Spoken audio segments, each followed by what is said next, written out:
Hi there, and welcome to Our Weekly Craft, a source for ideas, inspiration, and fun for crafters. I'm Sarah White, Chief Maker at OurDailyCraft.com, and today I want to talk about how you meet a goal.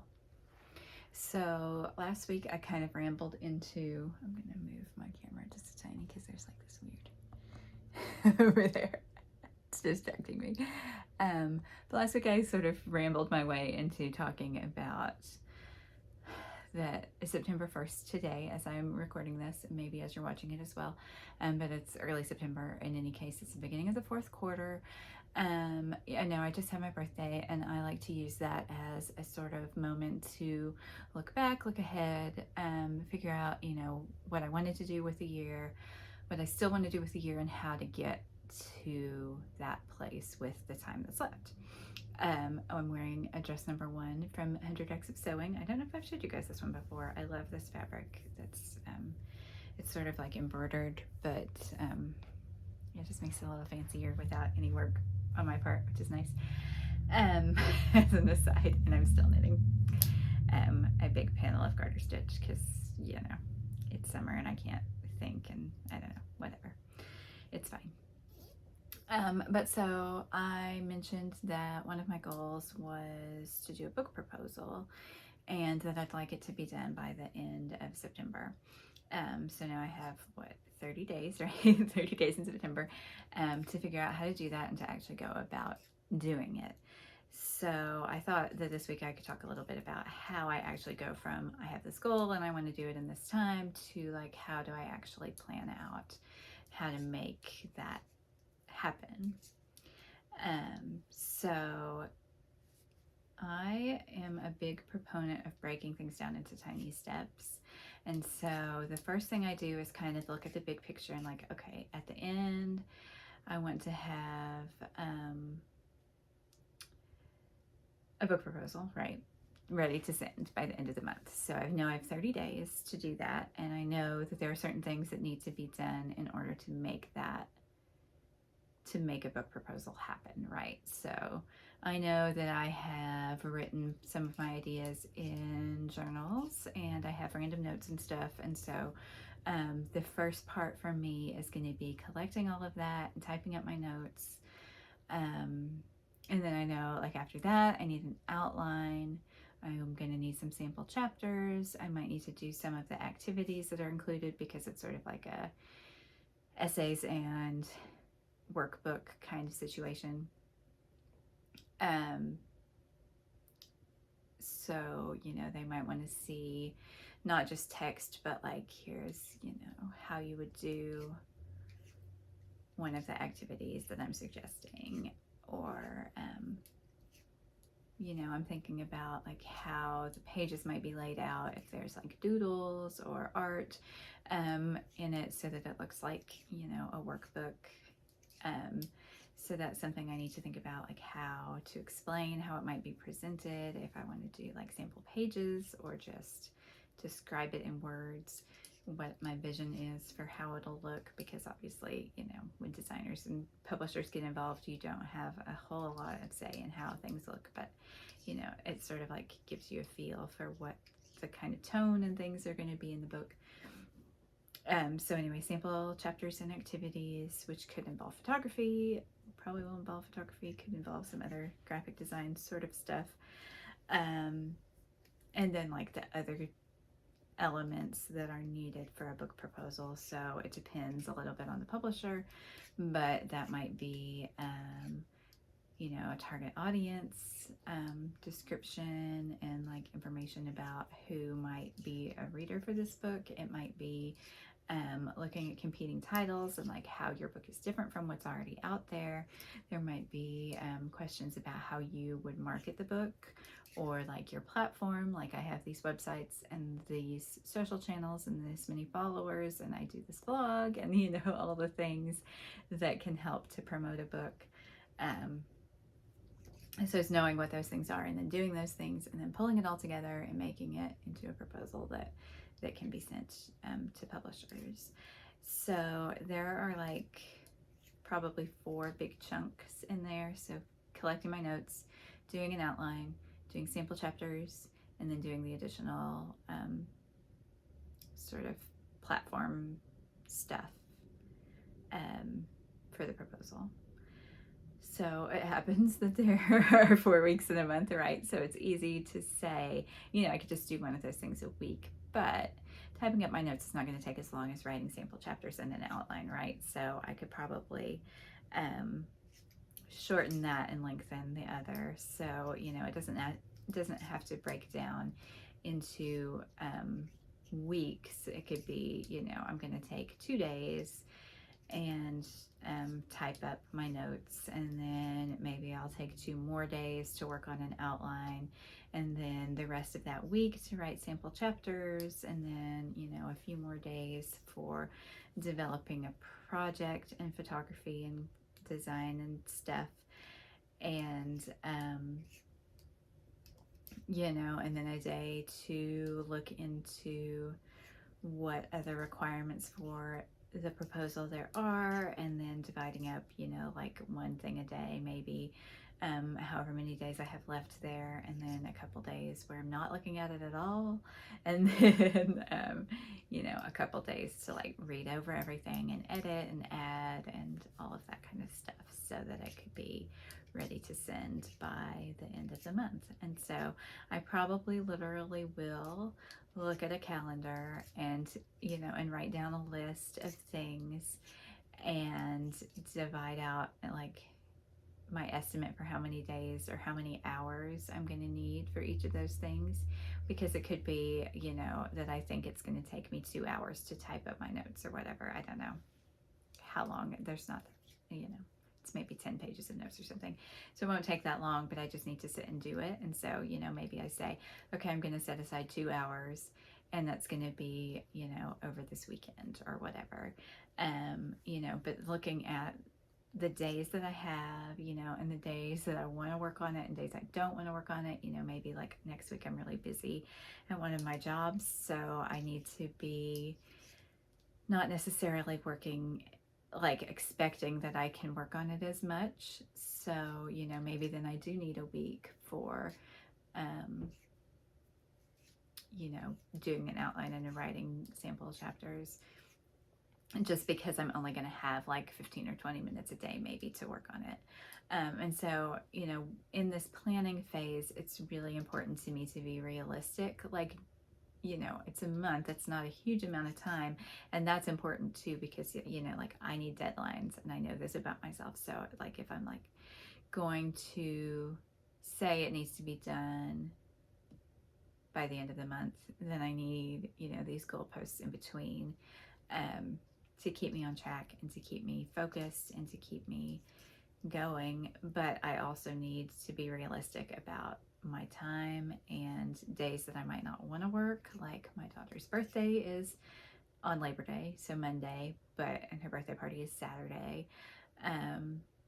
So I know like those days I don't want to work. I know that I don't necessarily want to work on it, every weekend day of the month, and that there are days next week when I'm busy, so I might need to work less on it. And so it's like being realistic about the schedule that I can make, so that I'm not overwhelmed by what I feel like I need to do every day, but I'm also not like slacking off because I gave myself too much time. And it's a balance, and it may be different for you. You might be the kind of person who like gets an idea and barrels through and does a great job and doesn't need to like prod themselves on every little thing. Like I can be super enthusiastic about a project, which I am about this book. I think that it could be really cool, and yet not do the work that I know that I need to do in order to get it out to the world. And that's just like a flaw in my character, I guess. I don't know why I'm like that, but I'm like great with ideas and terrible with execution. I get it done. Like deadlines, I love deadlines. And so if I have a contract and it's like you have to have your draft done by X time, I'll get it done, and I will move every mountain to do it.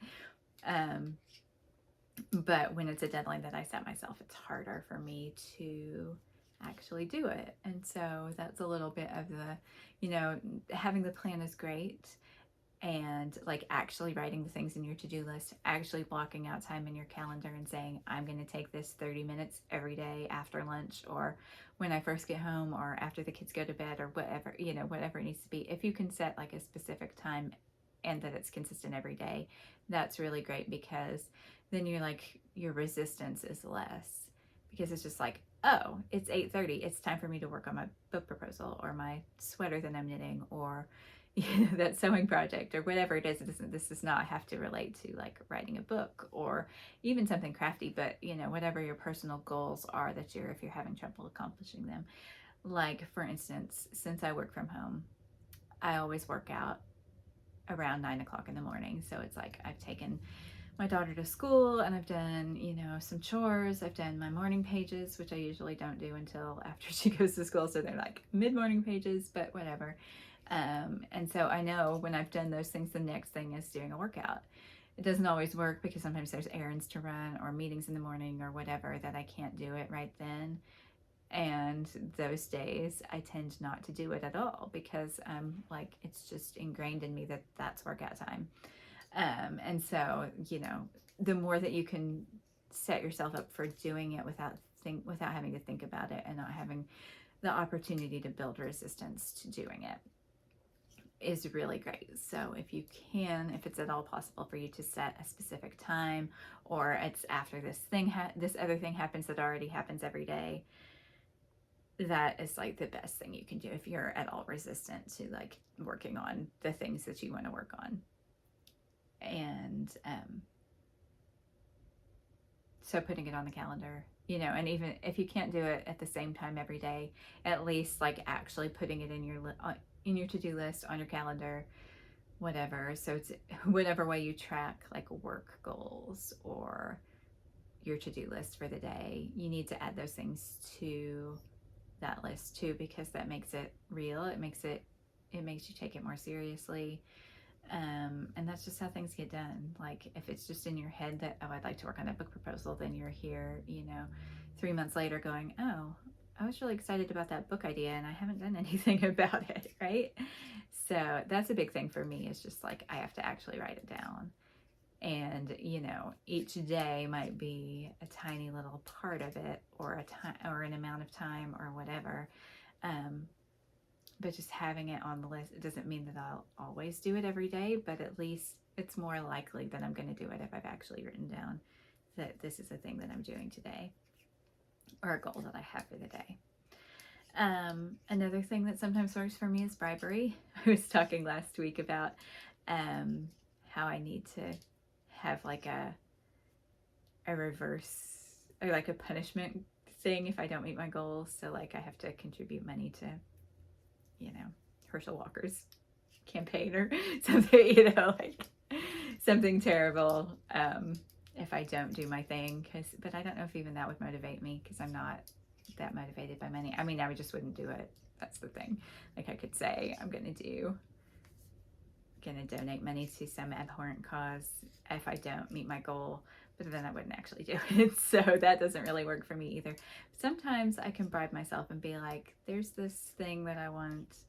I'm not that into things either, but maybe there's a knitting pattern I want to buy, or I haven't been fabric shopping or yarn shopping in a really long time, so maybe that's a thing. Or like, Halloween's coming up, so I could say, oh, I can go and buy like some new Halloween decorations or something, or or fabric for a new project or whatever, if I meet my goal. And so like, it's not a thing I'm gonna do anyway, but like, I can get something special for myself. Or like, maybe it's time, maybe it's, I'll take the afternoon off and read a book and not feel guilty about it, or I'm gonna finally work on that project that's been sitting on my sewing table for 3 months because I haven't gotten back to it, and that's going to be my reward for having done whatever. And it can be a small thing, or it can be like one big thing at the end. However that works for you. Like, if you need to be like, I've got this candy bar and I'm gonna, after I write my sample pages for today, I can have a piece of chocolate or whatever. You hopefully know a little bit what sort of rewards, punishment systems work for you, and it's just a matter of, you have to like be conscious about doing it for yourself in a way that you would do it if you were doing a work project, or a project or something that you've committed to for a volunteer organization you work for or something, whatever, outside of yourself, projects that you commit to doing and are actually able to accomplish, you need to bring those sorts of methods to your personal goals and just do the best you can to stay on track every day. And maybe it's reevaluating every day or at the end of the week or whatever, to see if you're on track for those goals that you had, how you need to adjust your schedule if you haven't been doing as well as you would like to be. Maybe I don't get to take Labor Day off if I don't have my notes typed up by then or whatever, but that's, the basics for me is just like breaking the goal down as small as you possibly can. So, it's not just that week of writing sample chapters. It's not just, I'm going to write my sample chapters this week. Maybe it's like, I need to write 500 words a day, or I need to write 1,000 words a day, or, this particular section, if I've got an outline, I want to write this section and this section today, or however, minuscule I need to get to make it not seem too daunting. And so like if your goal is something like, I'm going to knit a sweater, maybe it's I knit 2 inches today, or maybe it's, I do the shaping on the sleeve today, or whatever little part. Obviously, you don't necessarily need to break it down that specifically. If it's a project like that, a crafty project, it might just be the time. Like every time I sit in front of the TV, I'm going to be working on knitting, or, I'm going to take 20 minutes to sew every night after dinner, or whatever it is. But I find it easier to manage a goal and actually like do the work when the pieces are as small as I can possibly make them. And then just, putting it on your list, monitoring how well you're doing, and bribery if that's a thing that works for you. Some people do well when they announce that they're working on something and that they have a goal, and they say like, to a friend or on Facebook or wherever, and say, I'm writing a book proposal this month. And then that makes them motivated to do it, because they don't want to have to come back in a month and say, oh, I didn't actually finish that. Or if somebody happened to ask.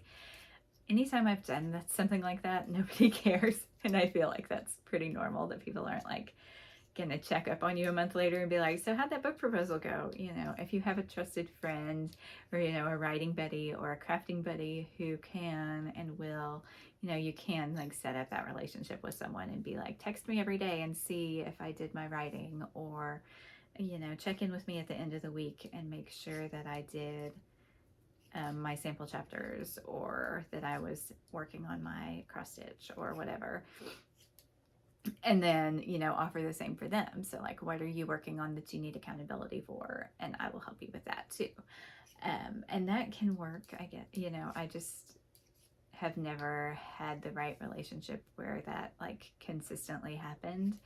And I don't always like to share what I'm working on. I mean, here I am telling you guys that I'm working on something, but I'm not getting into the deep specifics of it. And I don't always like to share things when they're new. And so that's kind of awkward for me too, to be like, I'm working on this thing, I don't want to tell you what it is, but help me be accountable to doing it, and that's fine. If you want to do it that way, you totally can. And if you want to share, that's fine too. So that can help some people to just have somebody and be like, please check in with me every day or at the end of the week or whatever, and I'll do the same for you on whatever project you're trying to do.